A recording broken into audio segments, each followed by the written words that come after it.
Hello everyone, my name is Danai. Welcome to today's live lesson. Today we are going to be looking at narrative writing. Okay, so narrative writing is an important question if you are doing your English language GCSEs. It's worth 40 marks. So many marks can be gained towards getting that grade 9 by improving just this question alone. Okay. So today we're going to cover a few things. The first thing we're going to be looking at is what the examiner wants. It's so important for you to understand what the examiner is looking for. Sometimes we can have a lot of preconceived ideas about what it takes to write a good story. We think if it's super long, super exciting, we're not sure exactly what it means for us to get a grade 9. Okay, so we're going to look at what the examiner wants so that we are clear on how it is that we can achieve the top grade. The next thing that we're going to be talking about as well is avoiding panic. I see so many students lose marks because they are panicking, not finishing their stories, maybe because, again, they haven't prepared enough. So we're going to be looking at how to avoid panic in the exam. Structure and vocabulary is also a key thing that we're going to be focusing on. Next, grade 9 ideas. We're going to be talking about how to upgrade your ideas to make sure that they fit with the demands of the mark scheme. We're also going to be looking at time management, as I've already hinted at with the panicking. Sometimes when we panic, our time management goes out the window and we lose marks that way as well. And then we're also going to be reading to prepare for writing. We're going to be reading through an extract together, which you might have already got. And we're going to be looking at the key things that we can be asking ourselves as we read in order to become better writers. So, what does the examiner want? So some of the things, if you look through the mark scheme, some of the words you might come across are coherence, ambitious, sophisticated, compelling, control, sustained, and all these things, they do give you an accurate picture of what the examiner wants. But to simplify it, what the examiner wants you to do is to write an interesting story told using big words and organized in a way that puts the message across in a clear and interesting way. Okay, so those are the things that, again, some of the things that we're going to be looking at in order to see how you can make sure your story is fulfilling those things. So, avoiding panic. There's really only one way to do this, is to prepare, prepare, prepare. If you are prepared, you are going to feel so much more confident on the day of the exam. Now, when we're writing a story and when we're thinking about writing a story for the exam, we might feel like we have to come up with every single thing about that story when we are in the exam, when that's not the case. There are so many things that you can prepare beforehand, and then you can adjust to the question once you're in the exam. You can decide on what kind of character you want to use in your story. You can decide on your setting. You can come up with a basic plot. You can decide on the vocabulary that you want to use and the techniques that you want to use as well. What you want to make sure you do is that you put these together in a story and you get it checked, looked over by a teacher or a tutor to make sure that it's the best that it can be. And then when you get to the exam and you get your question, you just adjust your character, your setting, your plot to whatever the question is asking you to do. Okay, so these are some of the things that you can prepare. And you can also take the time then in your revision to use past exam paper questions to respond to those questions using your character, using your setting. Okay. The next thing that's really important to understand is structure. The examiner will be looking at your use of structure techniques in general, things like repetition, juxtaposition. Those are things, once again, you can revise and refine. But the overall and understanding of the overall structure of a story is very important, okay? Every story follows a basic structure, okay? 5-part structure, as shown in what we refer to as a story mountain, okay? So Story Mountain, like I said, it follows 5 parts, and it starts off with an opening, build up, and the most intense, exciting, or interesting part of your story is usually the dilemma or the climax, where your character is in some kind of problem and it seems like it's inescapable. And then you've got the resolution when the problem is solved. And then finally, you have the closing of the story. It's important that you understand each of these 5 parts of a story and how to move your story from one part to the next. This is what keeps the reader engaged and interested. Even when you're watching a movie, this type of structure is employed in all forms of storytelling. So you have to understand that this structure exists in the first place, and you also need to practice using it in your own writing. The next thing for structure is cyclical structure. Now, when you're using a cyclical structure, it basically means that you are echoing the beginning in your ending. Okay, it could be that your character ends up where they started from. It could be that your story ends with the same line that it started with. Now, if the examiner sees this, they'll be impressed because they'll see that you're using a variety of structure techniques. So this is a cyclical structure is something that you can include in your story, and it's quite simple as well to add to your story. So cyclical structure, it doesn't mean that you're not using the 5 stage story mountain. You can include this within that. The next type of structure technique that you can employ is in medias res, which just means in the middle of things. So usually, again, going back to that story mountain, usually a story starts with introducing the characters, introducing the setting in a very clear way, so that the reader gets to know the characters, they're invested in the characters, and they therefore want to see how things turn out for them. However, when you use in medias res, instead of starting by establishing and introducing everything, you start in the middle of the action, okay? And this is effective because then it causes the reader to ask lots of questions. If you were to start your story in the middle of a car chase, okay, the reader will immediately ask themselves the question, well, why is there a car chase? And then that might motivate them to carry on reading. So this use of using in medias res is effective because it can get your reader to ask lots of questions, and it's a simple technique, once again, that you can use in your GCSE exam story. The next one is flashback, which you might already be aware of, but flashbacks actually fit in with in medias res, because if you start off in the middle of some sort of action and the reader's asking lots of questions, you can then use a flashback to go back in time to start answering those questions.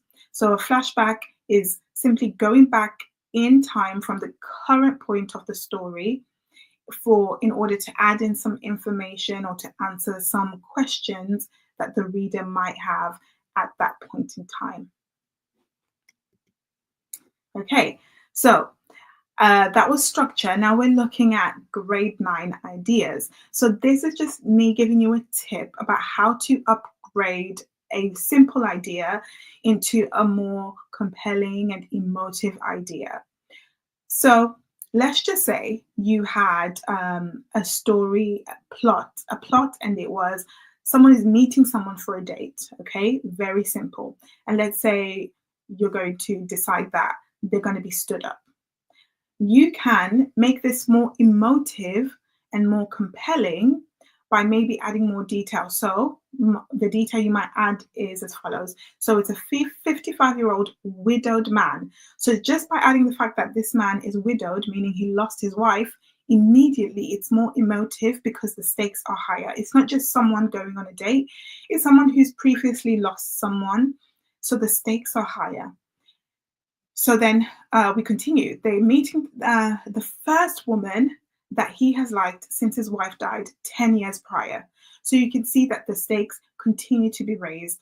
The fact that this is the first person he's actually liked since his wife died 10 years prior, meaning that this is an important date for him. It's not just a casual date. He can take it or leave it. He doesn't care how it goes. It's very important. And we've just raised the stakes in order to make the reader more emotionally invested, okay, by making the stakes higher if this doesn't go well for the character. So that's the first thing. Make your story compelling and emotive. The next thing is that your events should happen within 24 hours. Because you only have 45 minutes, you are writing a very short story. You're not writing a novel, so you don't have the capacity within that time to cover a huge range of time really well. Okay, so cut down the time that you're covering. You can write a really effective story, even describing 5 minutes, 15 minutes, an hour. Okay, keep it short, keep it within 24 hours in order to make sure that your story is the best that it can be for the amount of time that you're given in the exam, because remember, you only have 45 minutes. Okay, the next thing is time management. Okay, so as I mentioned earlier, preparation is important. Okay, and when you are in the exam, the natural thing would be to start from question 1 and then end at question 5. Your narrative writing story is the final question on paper 1. However, starting with the narrative writing question, can actually really help you with your time management, because as an examiner, I've marked many papers where the story is not complete. And unfortunately, you lose marks for when your story is not complete, because that's part of the structure element of your story. So if you start with your story first and make sure that you don't go over the time, because you don't want to obviously eat into the time for the other questions, but to avoid running out of time for this question that's worth 40 marks, then it really is worthwhile starting with that question. And if the exam's starting at 9 o'clock and you see that it's 9:45, then you make sure your story is finished and you move on. Okay, so that's one of the things that you can do for time management. Start with your story. And then, as we mentioned earlier, preparing before the exam, okay?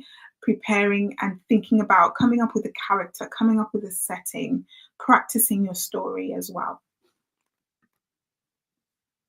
Right, vocabulary. Vocabulary is key, okay? And in the mark scheme, you might see words like ambitious vocabulary. So you're trying to use the very best vocabulary that you can. Reading is important, and I'm sure by now you're in year 11 or year 10, you've been told over and over again that reading is important. But you want to be reading actively. You want to be picking up new words, making a note of any new words that you come across, making sure that you learn them and trying to use them yourself. And then also memorizing maybe a set of 10 to 12 words that, these are brilliant words. I know what they mean. I know how to use them in sentences. I've practiced them over and over again. I'm confident with these words. And when you get in the exam, you can even jot them down and then make sure as you are writing your story that you use the words and tick them as you use them. Okay, this can be just a simple way to make sure that you include that key vocabulary that you want to include in your story. Okay, and speaking of reading, we are going to read. And as we read now, this is going to be a demonstration of how you can read in order to make sure that you're becoming a better writer. Questions that you can ask yourself. Now, the questions that we're going to be, the prompts that I'm going to have on the screen, they're going to be relating to the structure of the story, how the story is developing. And this is key because it's going to help you to understand how you can develop your story in an interesting way. One of the key things that will help you when reading to become a better writer is knowing what to look out for, knowing what to notice. Okay, so as well as the vocabulary, which I'd like you to, if you come across any new words, make a note of them. But I also want you to think about what you're noticing about structure. So for this part, I'd love it as we go along. If you just write down in the comments any of the things that you're noticing as you read. Each slide is going to have some questions, so you can just type in your thoughts and we can share at the end. Okay, so the story opens, and as we read, I want you to ask yourself, how is the story beginning? Think about what we said before about the story mountain versus in medias res, for example. Is it starting by introducing the character and the setting clearly to you? Or is it starting you in the middle of some sort of action? Is it using in medias res? Okay, so here we go. It was snowing again.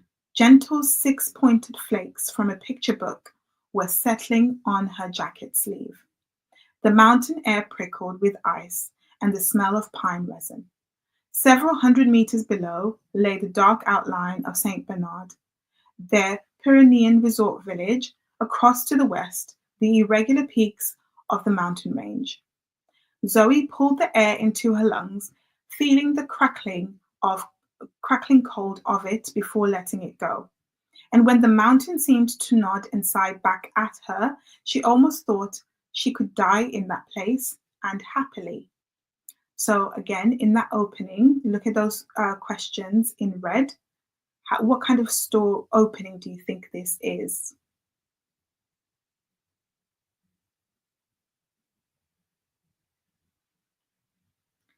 So hopefully you would have noticed that this is establishing the character and setting quite clearly. We're getting a description, a detailed description of the setting.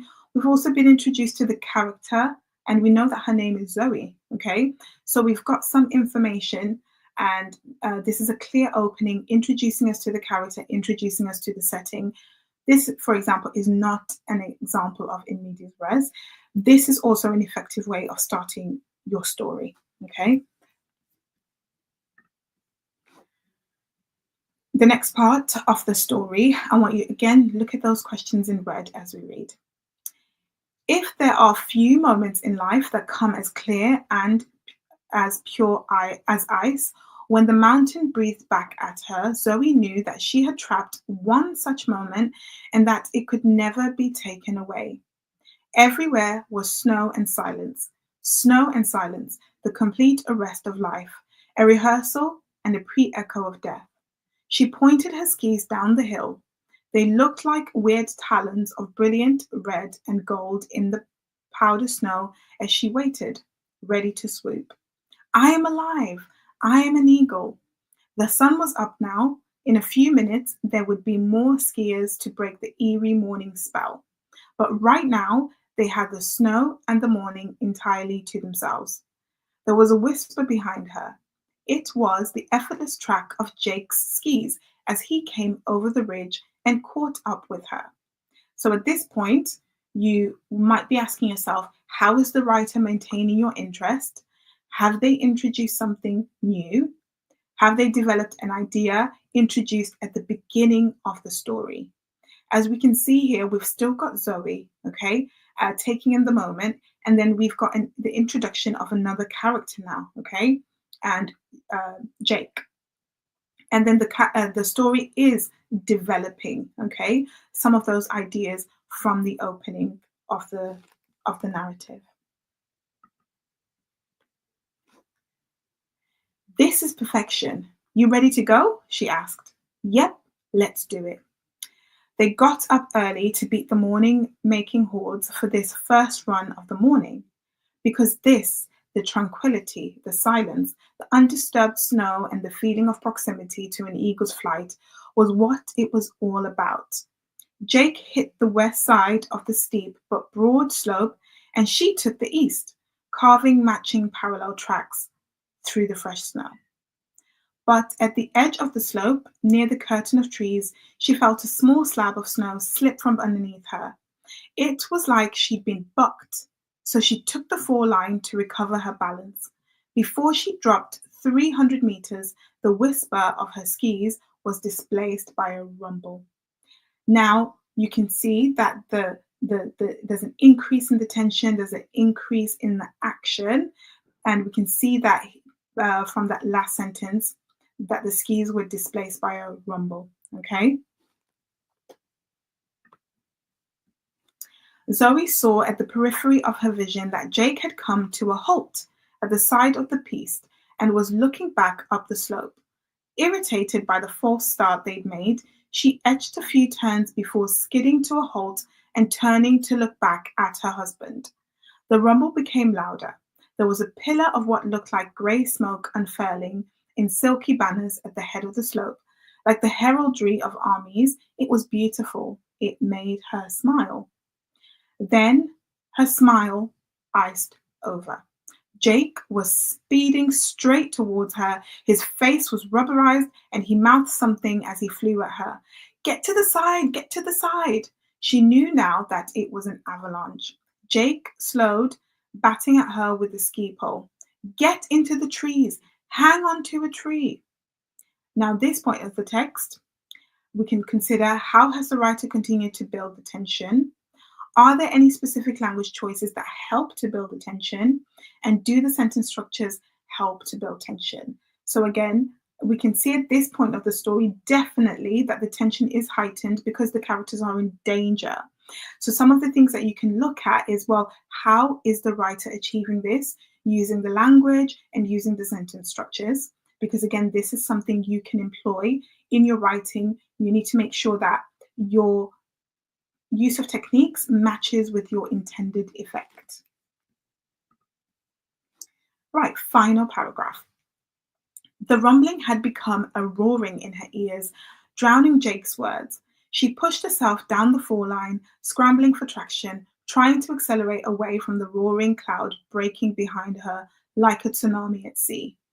Jagged black cracks appeared in the snow in front of her. She angled her skis towards the side of the slope, heading for the trees, but it was too late. She saw Jake's black suit go bundling past her as he was turned by the great mass of smoke and snow. Then she too was punched off her feet and carried through the air, twisting, spinning, turning in the whiteout.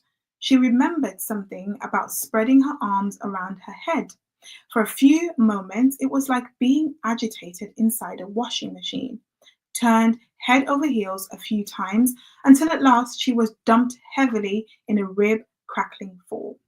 Then there came a chattering noise like the amplified jaws of a million termites chewing on wood. The noise itself filled her ears and muffled everything, and then there was silence, and the total whiteness faded to grey and then to black.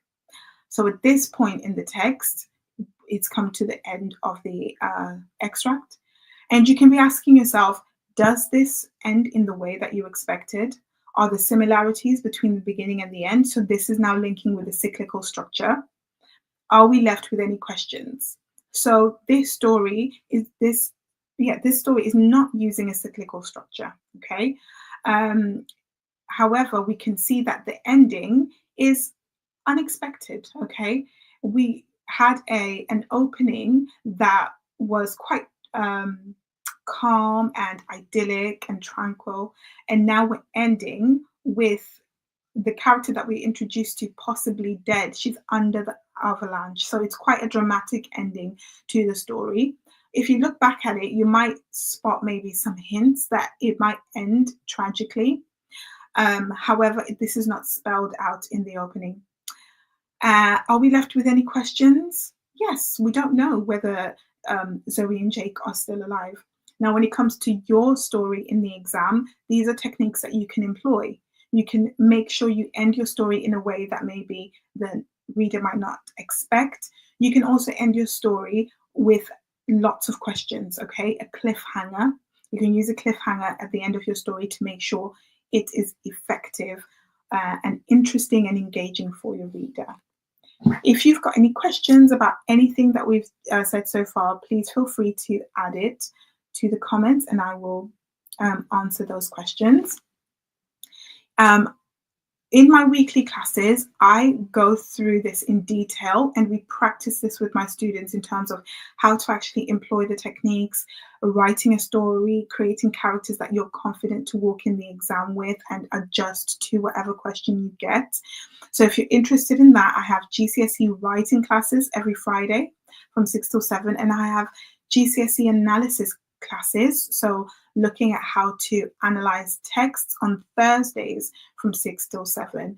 So if you're interested in any of those, you can email me or you can have a look on my website at lanaithetutor.com. If you have any questions about anything we've done today, then I will wait for a minute or two to see if you've got any questions. Just to recap what we've looked at today, we've looked at time management, we've looked at structure, we've looked at vocabulary, we've looked at avoiding panic, and we've looked at how to read, actively reading in order to become better writers. I hope that demo was helpful for you, and I hope that you are able to build your confidence for the exam, because we know how important this question is. So if you have any questions, once again, you can just leave a question in the comments. I will respond to you. If you've benefited from this video, please give this video a like and share it with someone else who might benefit from the video as well. But that's it from me today. I hope that was helpful, and I'll see you in the next webinar really soon.